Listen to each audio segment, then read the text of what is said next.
Valeu, Rabs.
I see your message, Nikki.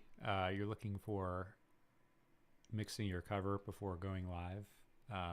Yeah, just let me know. The website audiosorcerer.com has all the information on there to get any mixing and mastering done for me. Right now, I'm just doing a mix on this rock song here because I'm going to be using it for future YouTube videos here. So I figured I would just do it on here and mess around with this live scenario. So just trying it out.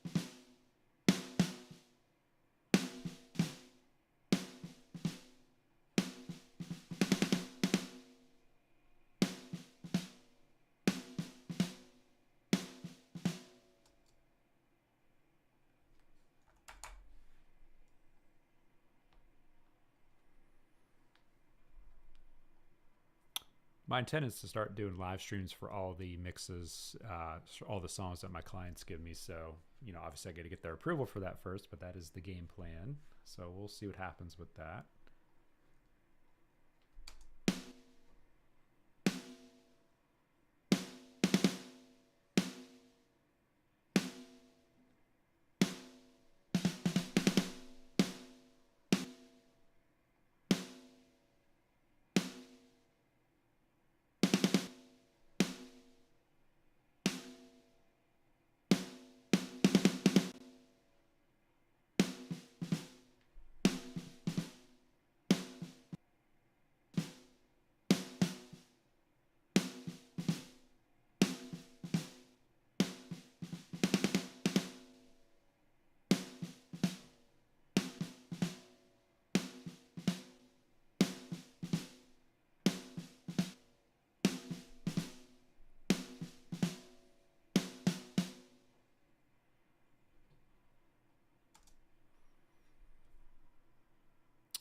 So the song from Frozen, I'm assuming, Let It Go.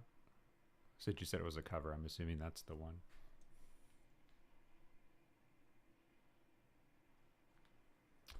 I don't know if I'm going to mix this one all in this one go. This is my first attempt at live streaming here, so I'm kind of just using this as a test bed here. So I might get through the drums in this session and then save the rest for maybe tomorrow. So we'll see.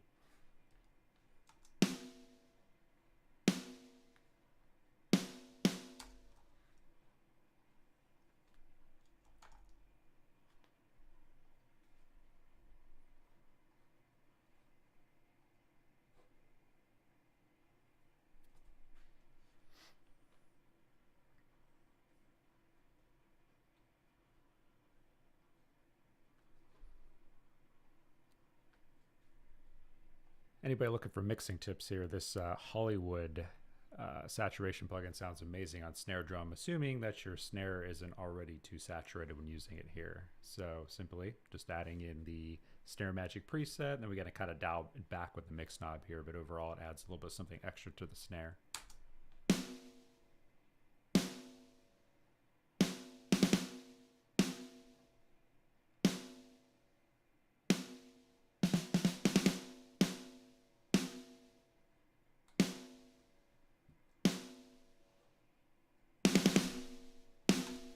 And then, of course, my favorite snare compressor here, which is the Distressor modeling in here.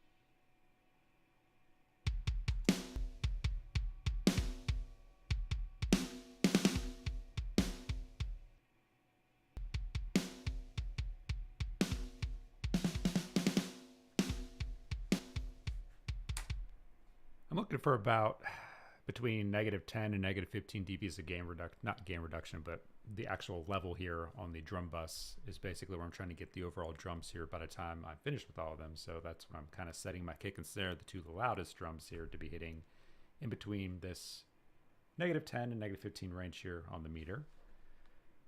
So for the snare drum here, we want to put all the drums in the same room when it comes to reverb. So we're going to add a little bit of the drum reverb I already created here. So I'm going to just drag this on over. And then we might add a plate reverb to give a little character, but we'll find out as we play with it here. What questions do we have in here?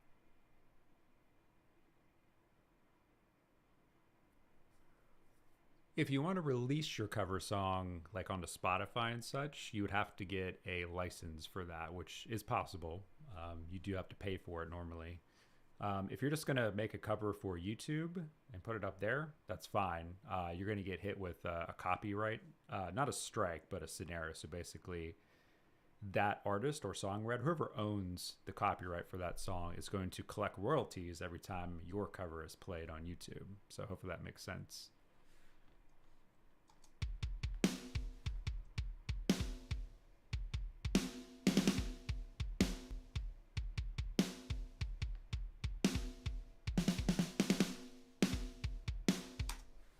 I don't really think the snare is going to need a plate reverb in this song, but I think we'll just add one on and maybe just bury it in there a little bit here. So we'll do that next.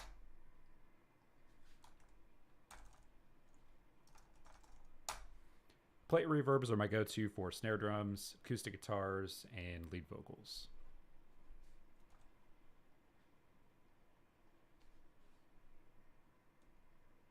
Question is, what plate am I going to use? That's a good question here. Oh, let's see.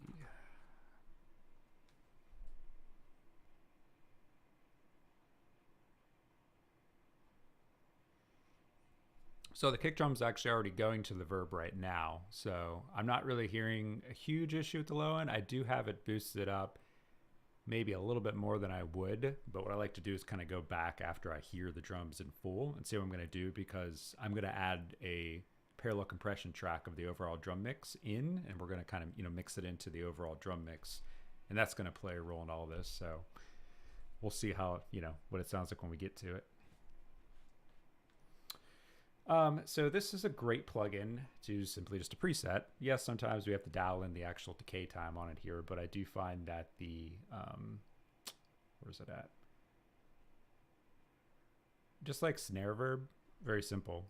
It sounds pretty good on most snare drums that I put it on here. Sometimes the decay time is too long on it though, so we're gonna have to play with that maybe.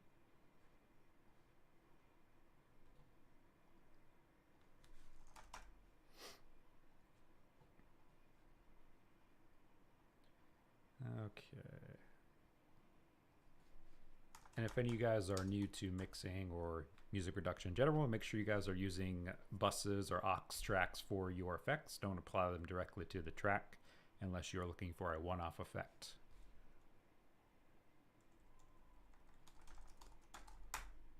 All right, snare plate is in action here.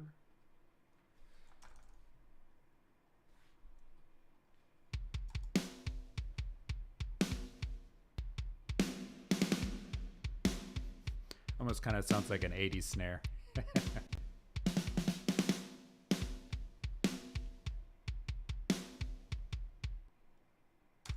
So we're going to crank it and we're going to pull back the decay time. We just want to crank this reverb so we can actually, hear what it's actually doing.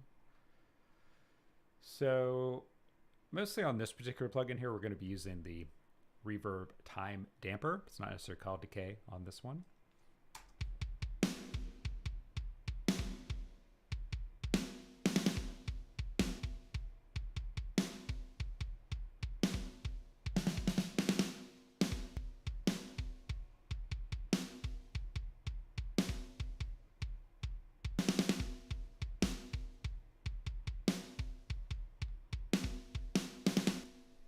So that's maybe a little more than I would like it, but I'm going to leave it there and kind of see what it ends up sounding like, because this reverb adds some low mids into the snare, and that's what kind of makes it sound beefy. And this being a rock song, depending who you talk to, I like my snare drums to be more beefy than have that high-end I don't want to call it a piccolo snare, but sometimes mix engineers make that, they thin out the snare. I don't like to do that. So I'm going to roll with that for now.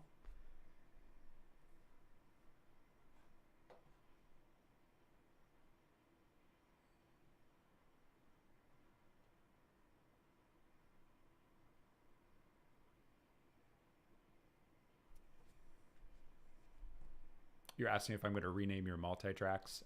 If you send me a session, yes, I will rename the tracks to something of my liking, unless there's something obscure and they need to stay that way. Okay, so let's do the hi-hat next. And by the way, I have these in the order of how I like to mix them. Kick, snare, hi-hats, toms, overhead, and room. Some people start backwards, which is fine. They'll start with the room track and the overheads, and then they'll put in the kick and snares and everything within there, because a lot of the large sound of our drums actually come from our room track. Overheads play a little bit of role in that, but they're more so for the cymbals. Alrighty, so for a hi-hat here. By the way, I use the virtual tape machines on all of my tracks because I'm creating a fake analog signal flow, which basically everything is being sent from the tape machine first, then into the console. And I'm using a new plugin from Kit on here, which is an API modeler plugin, because I'm going to be doing a YouTube video, and I figured I would just, do it for this video here and dial it in and figure out how the thing actually works. And so far I like it. And these whole 27 minutes of streaming here, it's been a pretty good plugin. Okay, so I got to find some hi-hat somewhere in this track. Maybe in the verse. Let's see.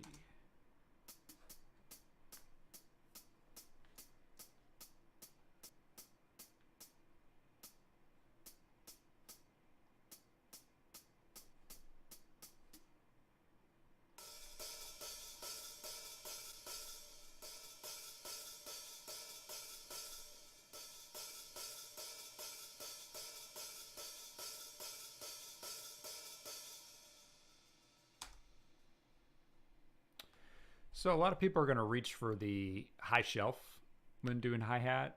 In this particular hat, I probably will, but a lot of people tend to over brighten their hi-hats. I don't do that. I want to make sure that the hi-hat is not ear piercing in the mid-range or the highs. So that's the overall goal of what I try to achieve with the hi-hat. So we'll start with the high band here and see what I want to do.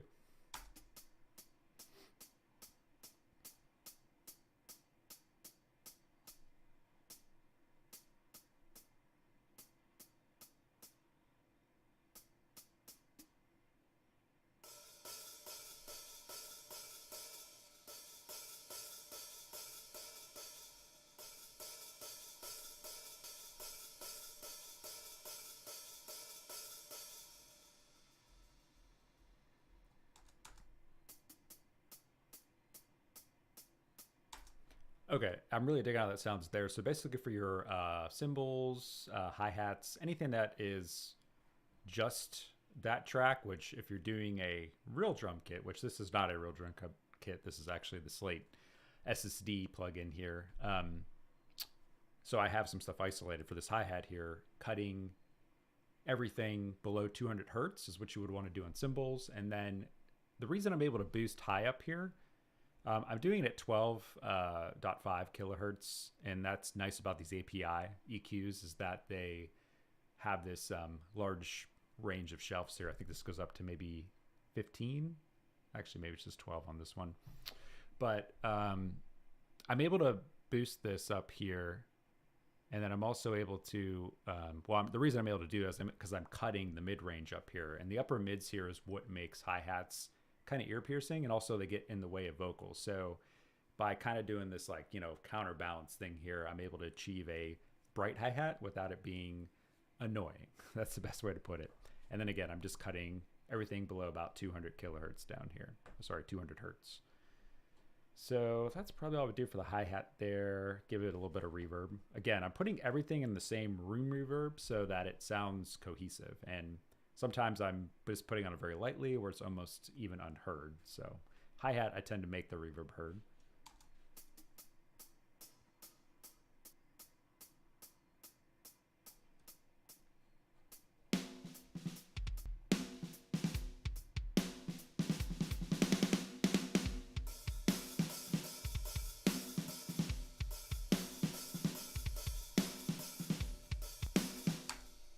So that is sounding pretty good, but there's one other thing we have to do, the hi-hat here.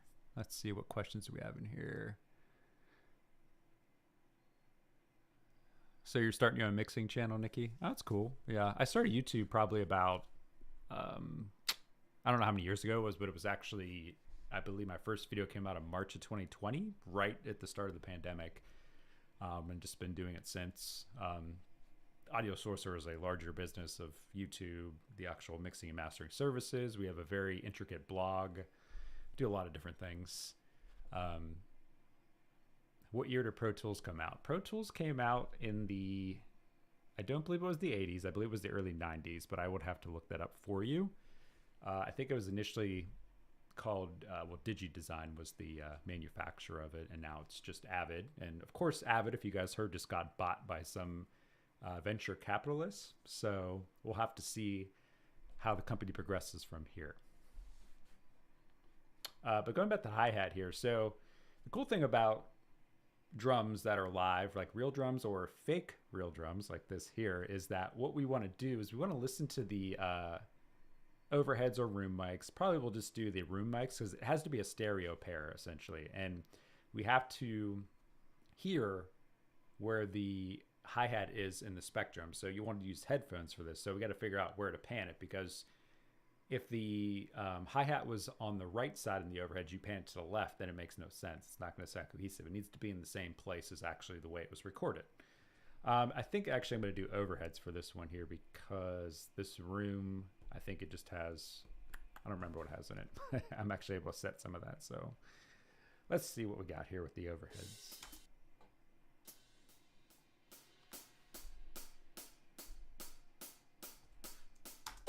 Okay, so listen to that solo in my headphones here. I can hear that the hi-hat is on the left side, and I got to kind of play with it here to figure out how to, you know, where it's actually at. I would say we're probably about 20 is a good starting place. It's not super far to the left.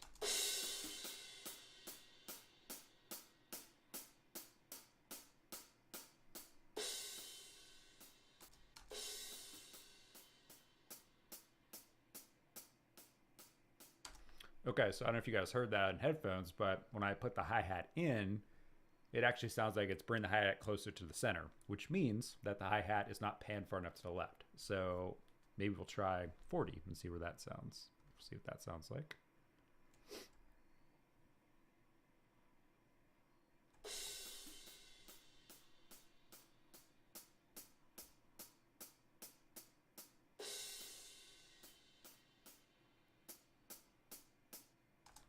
Now it sounds maybe like it's just a little too far to the left, so we're going to bring it into 30, and I think that should be the magic number. And this is very important. Make sure you guys are panning your drums correctly. I think I have a video on this on YouTube you can check out.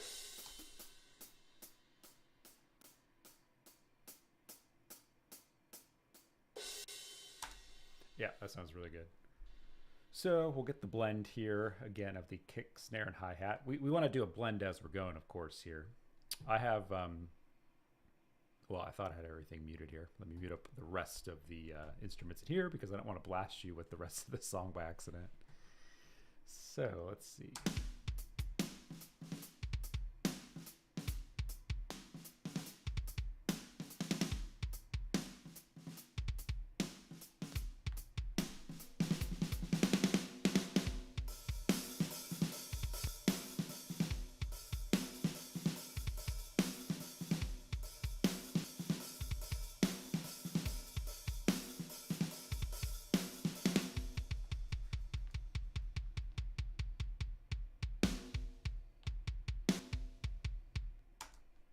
There's not hi-hat here. There's actually, I think, crash cymbals at this part, so I don't hear anything. But I think it's a pretty good blend there.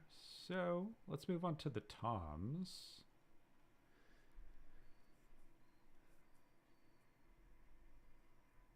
Ah, good question. Stems versus multi-tracks. So I'm kind of lagging in the chat here.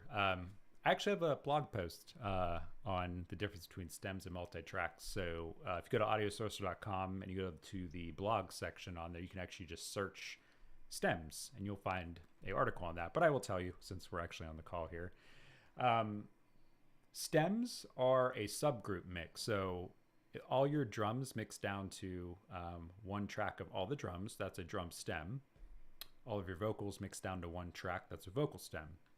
Multi-tracks are all of your individual tracks. So like a kick, a snare, a hi-hat, those are all multi-tracks. People get this confused all the time. Kind of irks me because everybody's like, let me send you my stems. They're not stems. Multi-tracks. That's what you want to call them if you want to sound professional. Okay. Playlist of Pro Tools. Yes, I have a very large playlist of Pro Tools on my YouTube. I guess we're using the @ symbols now to go to the YouTube pages, but it's just @Audio Sorcerer. And if you go to my playlist on there, you're going to see I think there's over 40 videos of Pro Tools from beginner to intermediate. I don't know if there's anything really advanced in there, just more so learning how to use all the little different features of Pro Tools. Everything from just learning how to make a grouping of tracks to more, I guess we do have more advanced features of using Elastic Audio. So everything is on there. It's definitely worth checking out. With that being said, let's check out the toms here. And we're gonna have to do the same thing with the toms regarding panning that we did with the hi-hat. So before I do that, maybe we'll just dial in the tom sound first. Let me find a tom track here. And we kind of treat the high tom and the low tom pretty much the same in EQ. The floor tom we might treat a little bit differently. Sorry, had everything unmuted there. So I like to just kind of like highlight a tom part and just let it keep repeating. And that is not a tom part. So let's see, this might be here. And that's actually a really good sounding tom. We do have a little bit of ring in there. It may not be that big of a deal, but if we have to pull it out, we can. So kind of see where we're at with it here. I should mention with the virtual tape machine here, and this isn't always the case that you can achieve this here, but the ultimate goal is to get all of your sounds to be peaking around 0 right here. That's how this plugin is meant to work. But things like hi-hats that don't have a lot of like juice to them, they're very hard to actually get all the way up here unless you crank this all the way up. And you actually are clipping it before you even hit 0. It's kind of weird, but this is how this analog emulation gear works. But toms, we should have no issue getting up to 0 here. Oh, and over here, I do all of my multi-tracks at 2" 16 tape. And then I do the master. I put this on the master fader here, and I do that at 1/2" tape here, okay? So if we want to get, if we want a sound, or I should say, if the sound is more of a low end sound, we would want to use the 15 IPS and then the FG9, like this, if we were doing a kick drum. Anything that's like neutral, I call it, this would be how you want to look here. And if you have something that's high, like cymbals, I'm trying to think of any other instruments. Nothing's coming to my mind right now, but you would want to do it like this. So this plugin is very easy to use as long as you just set it right. And honestly, if you set it wrong, you're not really going to mess it up. So it's not a huge deal. For the toms, I'm going to do a neutral setting here.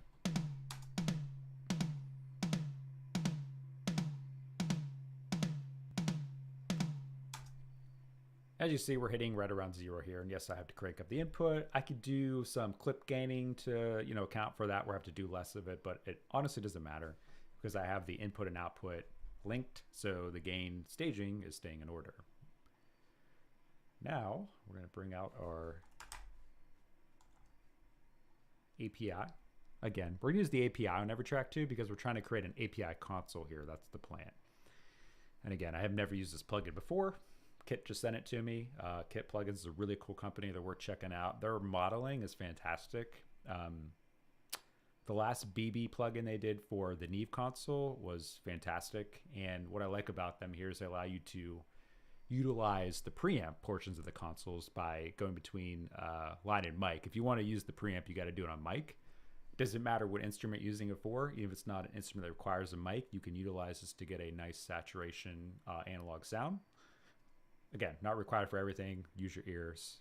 Probably not going to use it on toms.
Okay, that ring is actually super annoying now that I've done a little EQing to it here. So I love the Infinity EQ by Slate. I feel like that is the easiest to find where things are at with its spectral analysis, frequency spectral analysis here. So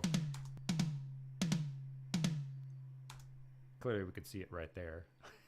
So we could also make it like more like a plateau here, which I kind of like.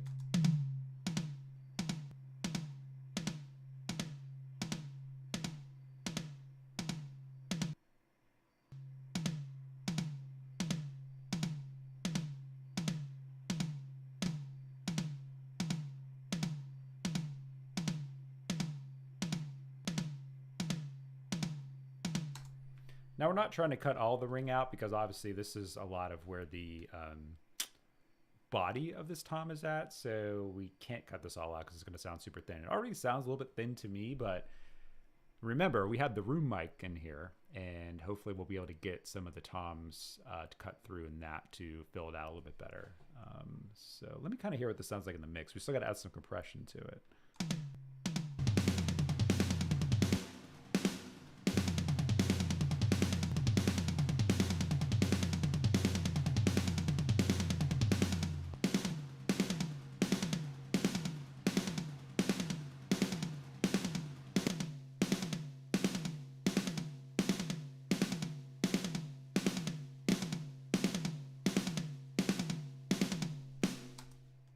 So I don't love it by itself, but when we actually had the room mics and stuff in with there, I thought it sounded better. But I want to add a little bit more punch to it here.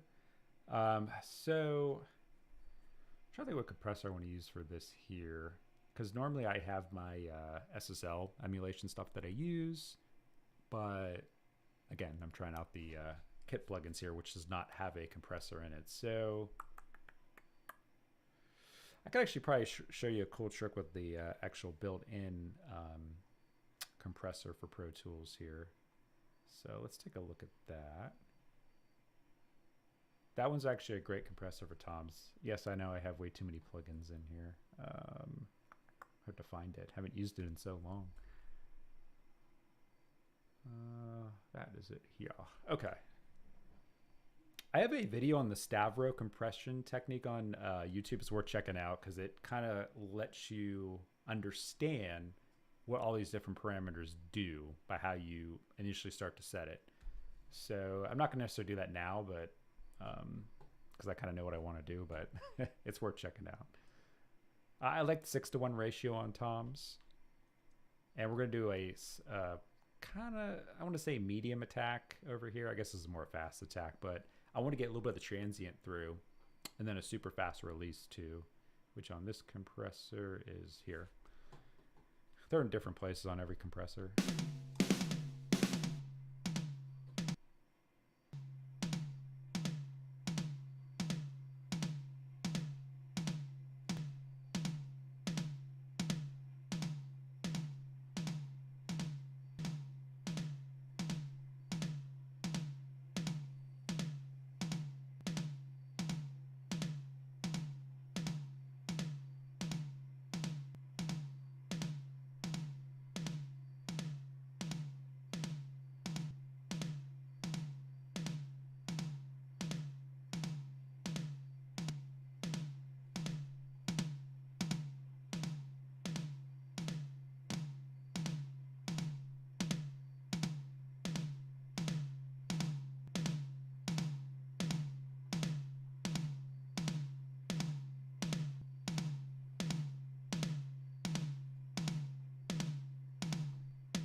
Let me hear that with the overhead and room mics in here.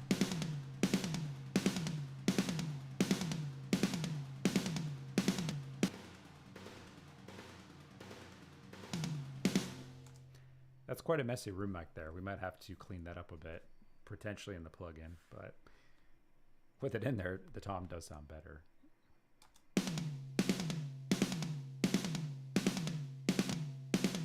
Yeah, like right now the tom actually sounds great for it's like high end. I feel like we don't quite have enough of that low end in it, but it's the best it's going to get, to be honest. But again, I think when we have the room mic in, it's going to fill it out. Add a little reverb to it.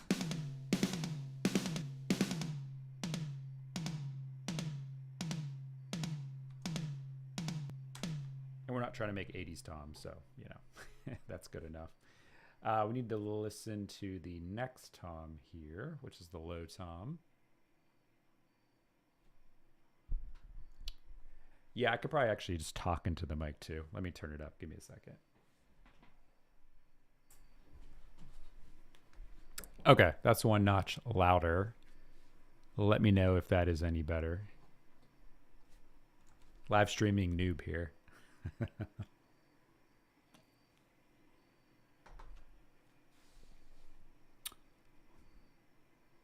I actually am mixing it. Well, we're in the revision stage of a country song right now, going back to one of your earlier comments there.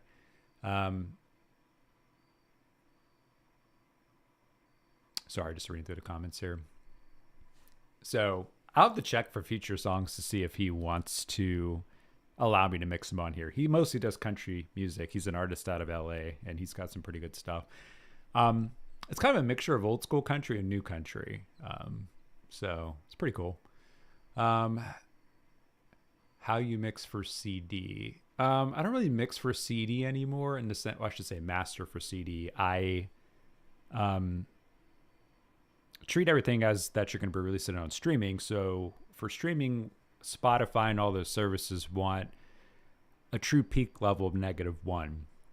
For CD, your true peak level could be like -0.1, and that's a little bit different. But essentially, we're just kind of just mixing and mastering for streaming these days. You could put it on a CD; it's completely fine. So. Okay, for tom number 2, we're probably just going to copy and paste over what we already did. I just got to find a place in the song where tom 2 hits.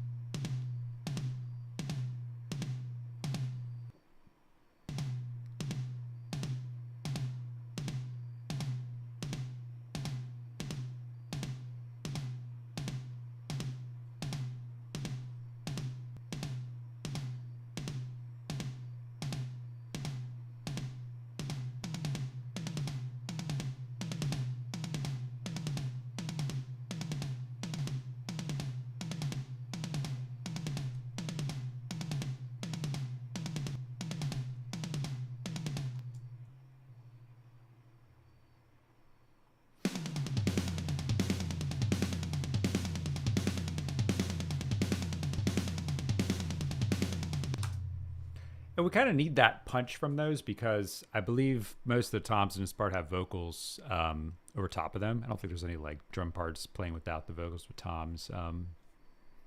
Maybe. I mean, obviously if there's fills in the song, but I'm not loving the toms overall right now, but again, we'll correct most of it as we go. So now, before we get to the third tom here, let's actually get these guys panned out here. So using the overhead track again, let's try to figure out where these toms are at in conjunction with the stereo field.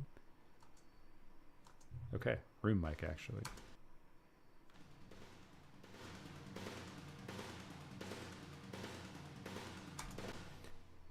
Yeah, I feel like we got a lot of room in here actually. So this is the SSD5 here. I don't know if I guess we probably would have options for the toms. Let's see.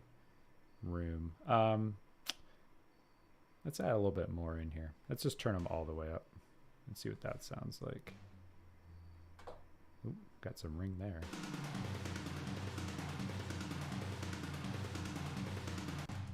Yeah, it might be a little too much. Let's try -3. -3.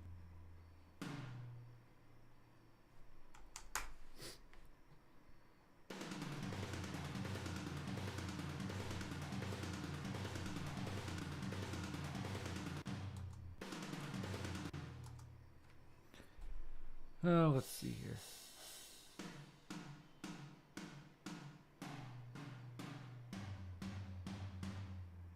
Of course, when you just hit them, they sound like they're in the center.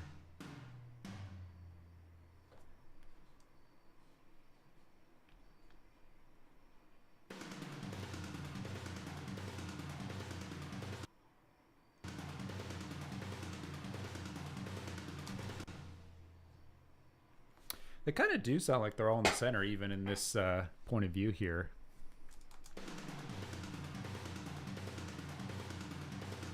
I think what I like to do, and we'll see if it is counterproductive or not, we'll put, like, kind of looking at the picture. Let's treat it that way.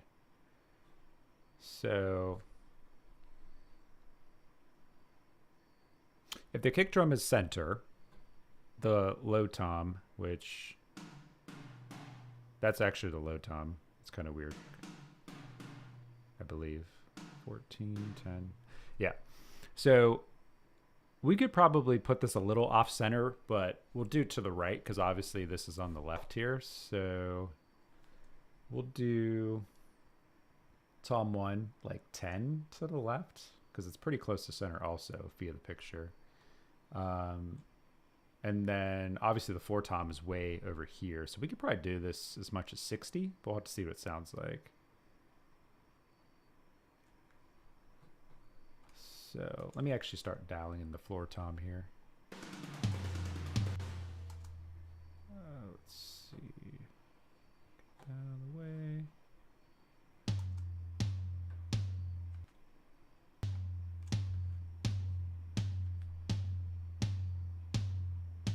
This is a low end instrument, so we're going to put this on 15 IPS.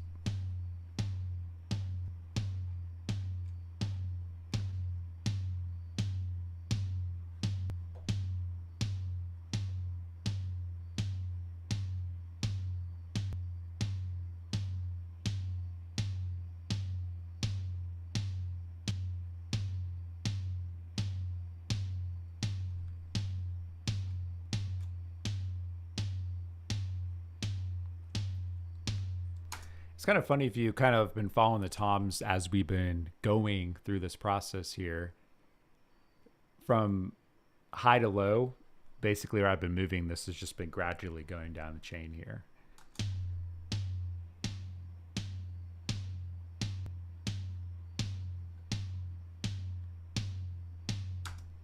And I actually don't mind that low end ring on this one here.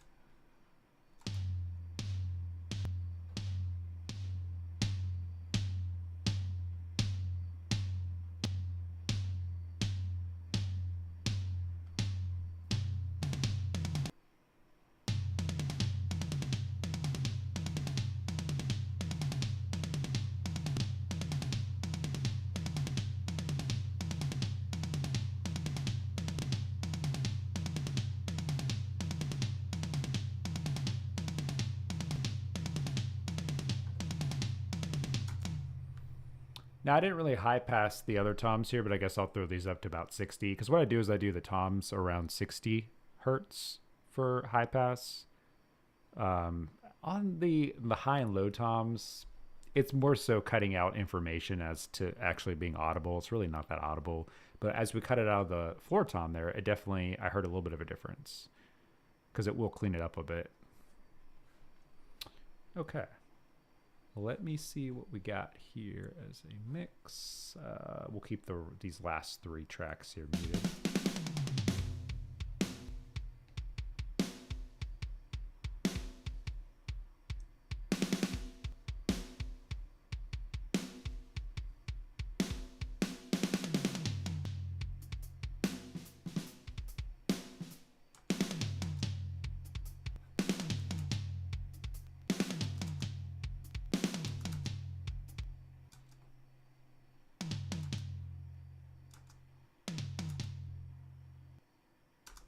Floor tom's sticking out a bit there, so got to get a balance there better.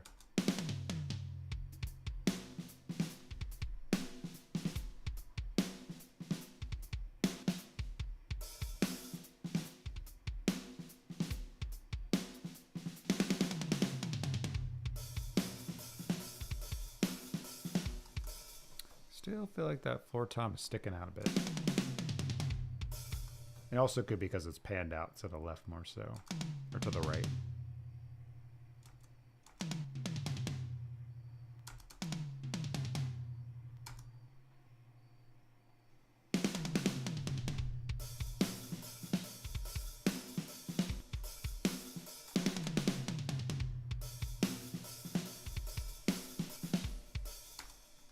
I think that's pretty good.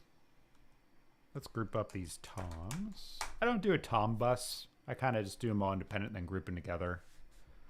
Because I treat, again, the floor tom a little bit differently than the rest of them. But, you know, this works and doesn't take up too much CPU because it's only 3 toms. So let's do the ride cymbal next. Actually, you know what? Let's do the overheads.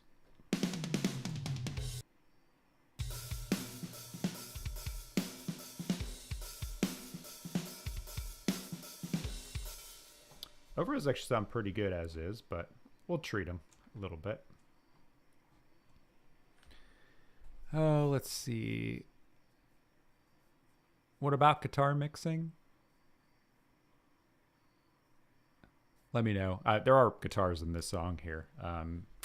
Guitars, like actual rock guitars, less is more. Some guys like to compress them. I rarely compress my overdrive guitars.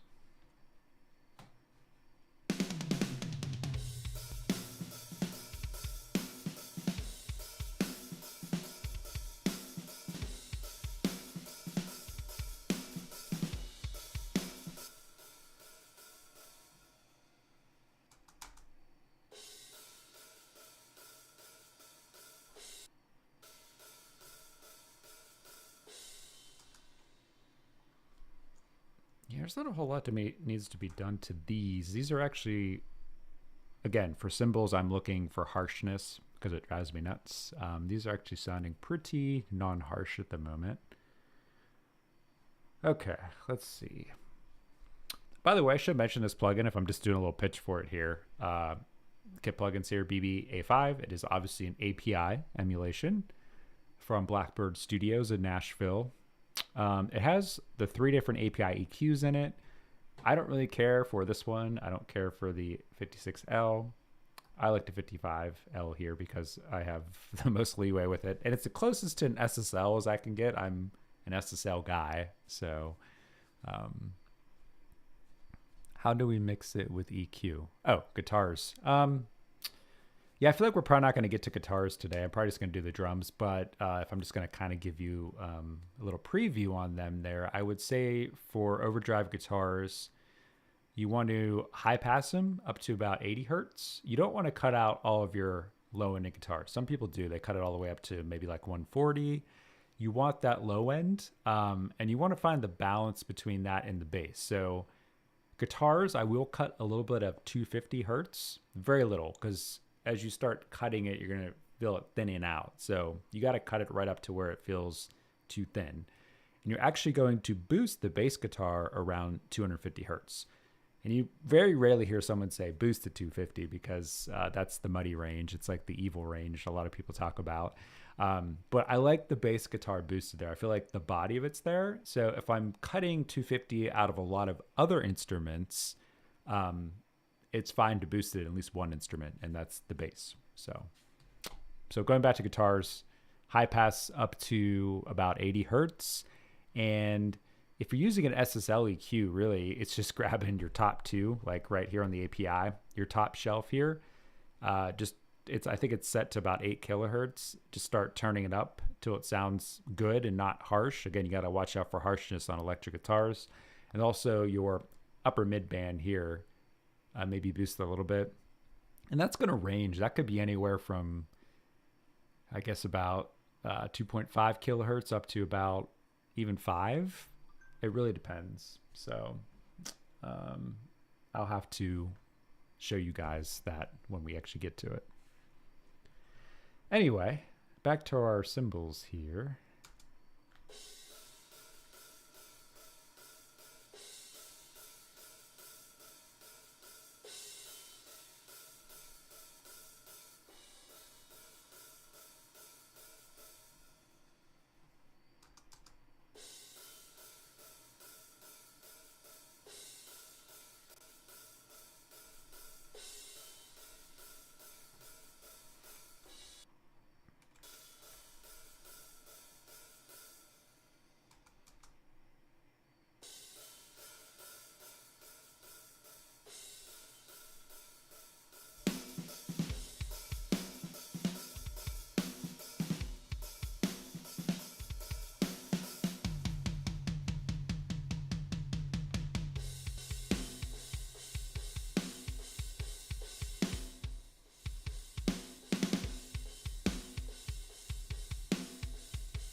So I think that's pretty good there. Remember, we want to make sure that the cymbals are a little bit behind the drum kit because uh, the cymbals can overpower a mix quite a bit. So we want to make to feel like they are just a little bit behind the kit. So I think that's a good place there. Let's look at this room mic, which honestly doesn't sound all that great solo, but maybe it'll sound good in the mix.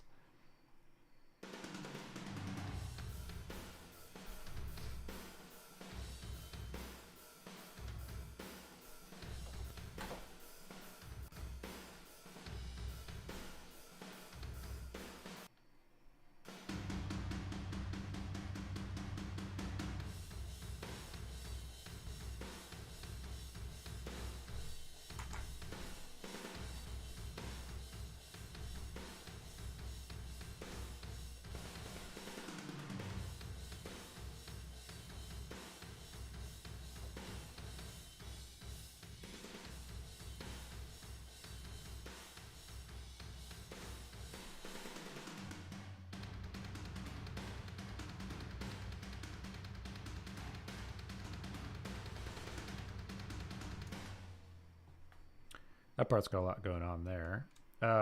We obviously don't need reverb for this part because it's very spacious, but we just want to, again, put it in the same reverb as the rest of the drums. So we'll just turn this way down.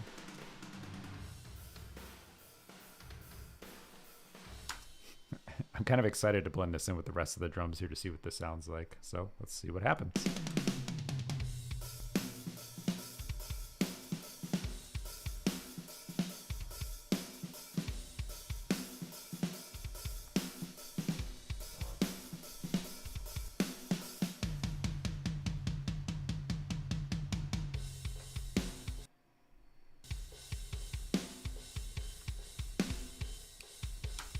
This actually sounded really good. I am digging that. So the last drum we have to do here is the ride. And let's see, mixing lead vocals with EQ. Well, if I was to throw a SSL, again, I use SSL plugins to mostly mix. Again, I'm just trying something new here. If we grab the Native Channel Strip 2, which is my favorite SSL plugin because it's directly from SSL. If I was mixing vocals, I would high pass it. I'm sorry, that's the wrong one here. We'd probably high pass it probably up to about 120, 140. It depends on the voice though, because sometimes if it's like a country singer with a really deep voice like a Johnny Cash, we want to have a lot of those low frequencies in there, but we got to kind of pull up this knob right here until we feel like it's still there, like the base of the voice. It's not too thin. And then for the presence of the vocal and just having it cut through the mix, it's really just grabbing these top two bands right here. So your high shelf here, cranking this up here is going to get you that air in the voice.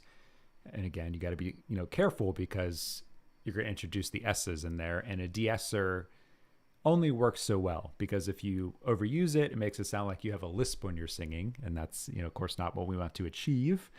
So that'll get you like the air in the voice, but the air doesn't really make the voice cut through the mix. It's really this upper mid band right here, and by default this one happens to be around 2.5. So anywhere from 2 to 2.5, that's where you want to set this here to get the voice to cut through. Never go down to 1K or you're going to make the vocalists sound like they're nasally. They're going to sound like Green Day or something, but not in a good way. So keep that in mind. So that's lead vocals. Okay, let me get back to the ride cymbal here. I'm not even sure where this plays in the song. It's always different mixing drums that are from a drum plugin because you have access to individual tracks that you may not if you were recording it a live drum kit, because often we don't have a ride cymbal. We have just the overheads and the room, but most of the overheads for the ride. So let me see if we even have a ride cymbal in this song.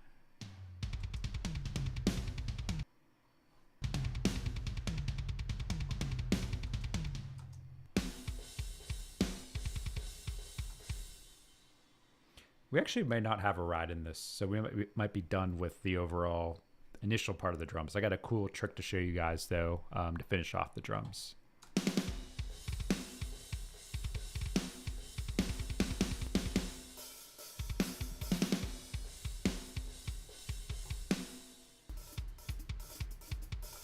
Okay, I really don't think we have a ride cymbal in this song. I'm looking at MIDI right now, so if you guys are like, why can't he tell there's not a ride or there is a ride? It's because this is being driven by MIDI, so I can't tell. Let's see.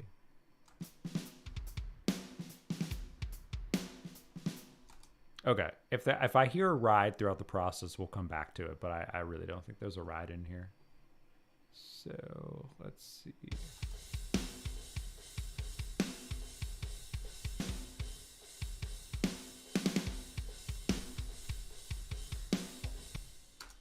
Okay, so all of our drums are coming over to our drum bus here. Now in Pro Tools, I do a routing folder because then it acts as a folder and a bus. So it's a 2-for-1 deal, as I call it. So we need to put some drum bus compression on here. And I'm actually, which I never do, I'm going to use an API 2500. I'm just going to use the Waves one. I normally use the SSL, but we're trying to keep this API console feel. So I'm going to have to figure out how to dial this one in because I don't normally use it. We might even start with a preset to kind of, you know, figure out what other people think this should be set for. So let's see what we got in here.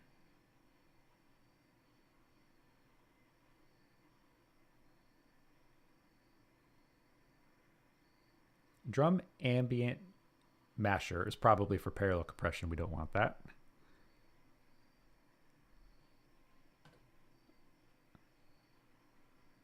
So it looks like we have several drum kits in here. I'll just try these out.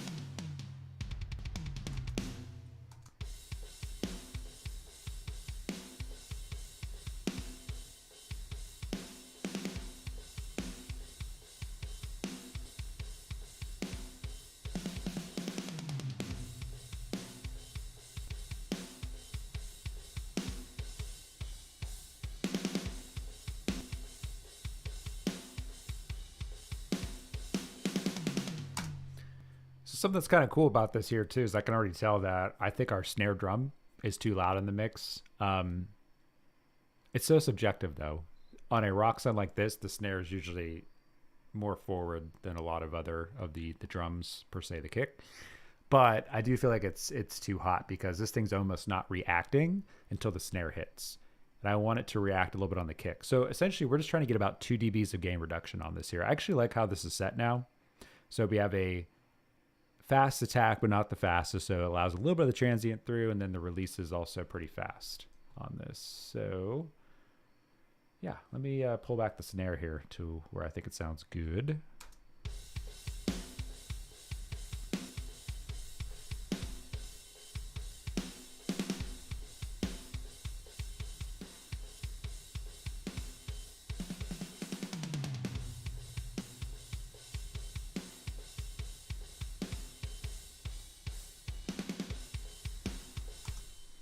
And now you can hear the toms are way too loud.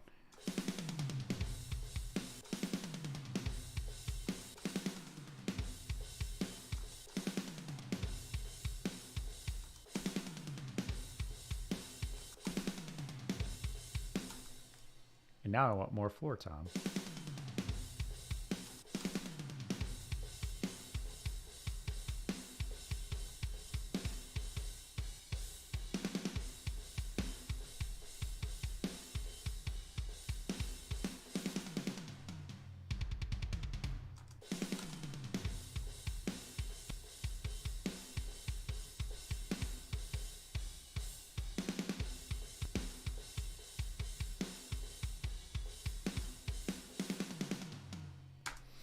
I have to say, again, I never use this compressor, but wow, it is very musical. That's how people describe it.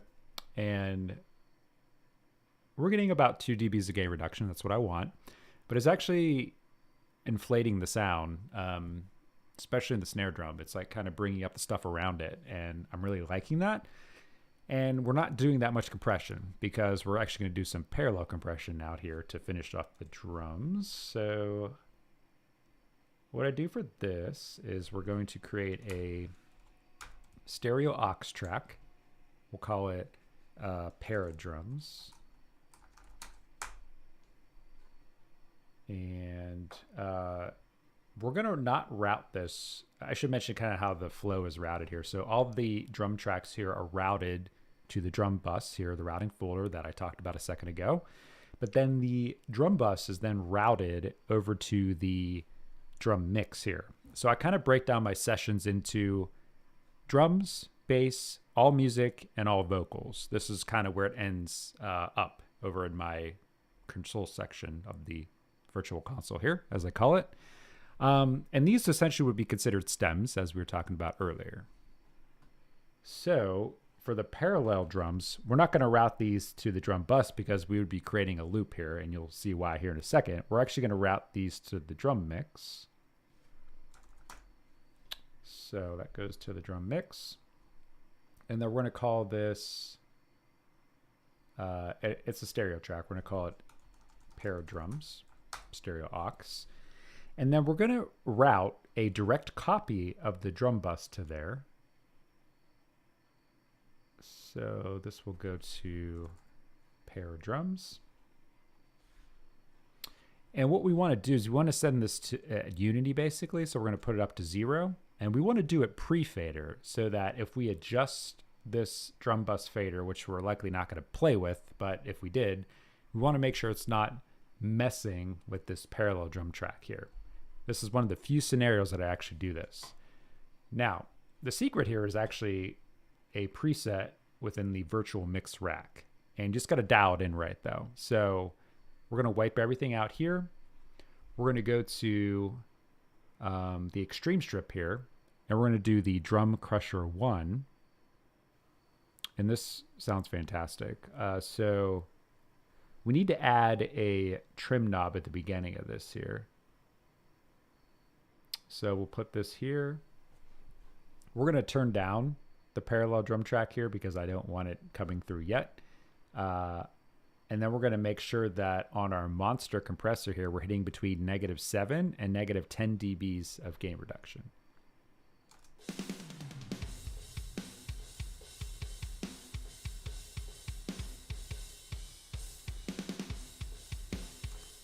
So actually that looks really good right off the bat. I didn't have to use the trimmer, but it's there if I want to make any adjustments. Now we do need to adjust the output trimmer because it's coming out way too hot.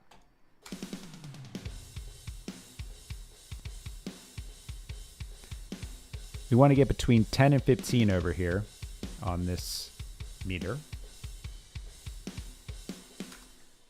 Okay, so that's it. So now all we have to do is we have to dial in the parallel compression with the unprocessed. So it's just turning up this fader here until it sounds good.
The cool thing about this too is it kind of tells you where your blend is at. So as I'm, adding in this parallel compression, it's bringing out certain things like the cymbals, of course. I wanted to turn those down, and then maybe it brings out the kick a little bit too. So I'm going to pull that back a bit here, as I already did, but we'll fine tune it a bit some more here, but we're very close.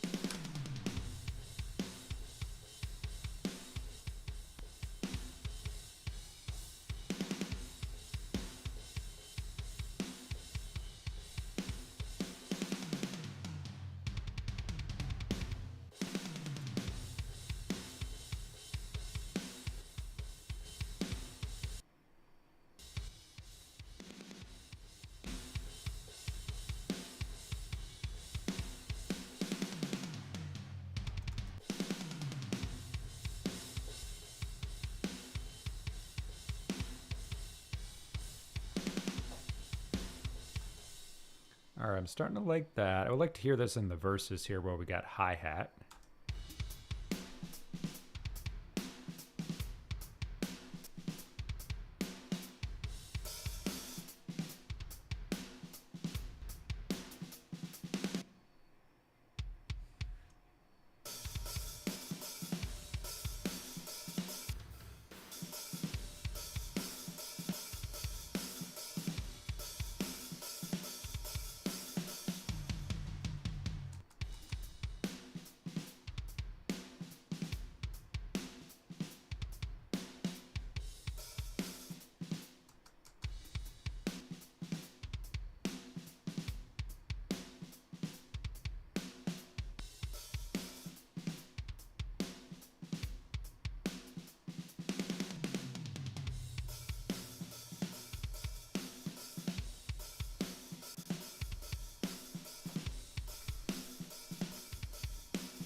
For being a already pre-made recording here, again using the Slate SSD5 here, the room mic is definitely really dirty sounding, and we're adding way too much reverb to the kick drum when we have that in there a lot. But we do need a little bit because it does make quite a bit of difference. So I actually have it way pulled down here now. So I'm gonna listen to a little bit more here, but I think I'm getting pretty close to liking where we're at.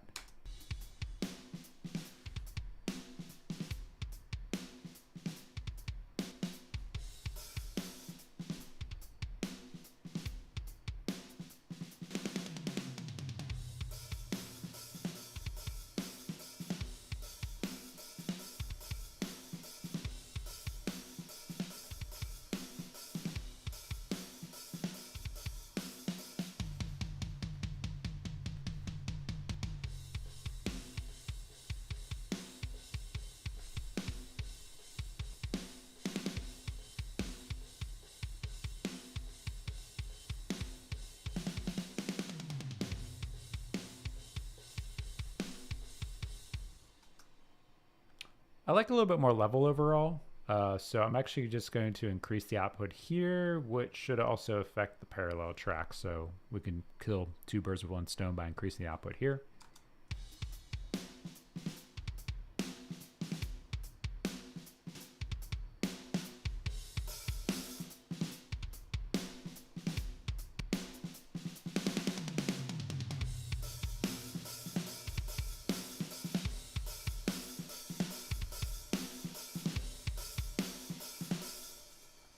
Cool. So overall, I'm liking how the drums sound there. I would consider that where we would start at now. Now, again, as we're mixing the song, we sometimes have to go back and make minor adjustments, but anything from this point on is going to be minor. I do feel like that the hi-hat velocities are maybe too different between where we have the open hi-hat and then the closed hi-hat. So I might have to manually go in here and adjust some of that in the MIDI track, which I'm not going to do on video because that's super boring to watch. But it looks like we're about an hour and 22 minutes in here. So as mentioned, I probably wasn't going to do the whole song here. This is just me trying out streaming for the first time. So I hope you guys enjoyed checking this out here. I will be back soon, probably tomorrow, to potentially mix the rest of the song because we just have bass, music, and vocals. Those go a lot faster than drums. Drums are always the longest part. But if you guys do end up liking how these drums sound, let me know. With that being said, thank you guys for tuning in, and I will see